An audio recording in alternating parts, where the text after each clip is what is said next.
लेकिन आदिकाल से मैं तो ये कहूँ कि आदिवासी ही सबसे बड़ा हिंदू है, जो आदिकाल से शिव पार्वती के पूजा करत आत है, पेड़ पौधा के पूजा करत आत है।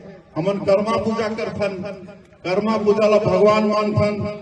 हमार बहनी मन, हमार माता मन उपवास रख के पूजा करते। तो जो प्रकृति के पूजक है, पेड़ पौधा के पूजक है, शिव पार्वती के पूजा करते, उमा शिव मतलब गौरा गौरी के पूजा करते, ओकर ले बड़ा और हिंदू कौन हो सकत।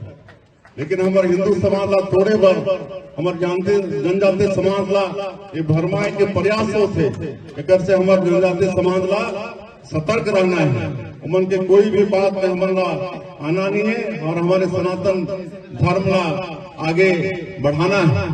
और मैं ज्यादा नहीं बोलते हुए कहे कि संत मन के भी हमारा आशीर्वचन मिलना है। और चूंकि अब ये हर एक तीर्थ बनगी से बोलना है, अब हर साल यहाँ हिंदू संगम होना है ना, और ये महाकुंभ बनते जाते हैं और एक से भी ज्यादा विराट रूप रही यहाँ। तो यहाँ हमार आने वाला श्रद्धालु मन के लिए सुख सुविधा की भी जरूरत पड़ेगी। तो अभी तो घोषणा में बंदी से काबर के भी आचार संहिता लगी से नगरीय निकाय के और पंचायती राज के चुनाव चलत है, इसलिए कोई घोषणा हम नहीं कर सकन।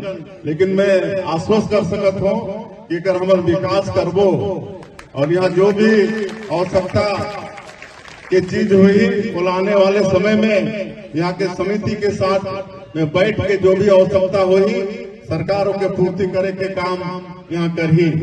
और आज हमन राजीव महाकुंभ में कुंभ कल्प के आयोजन करथन। जैसे डॉक्टर रमन सिंह जी मुख्यमंत्री रही तबे से शुरू हुई से बीच में 5 साल उनमें थोड़ा कंजूसी हुई, लेकिन पिछले साल से फिर से वाला भव्यता से मनाना हम शुरू करे हैं।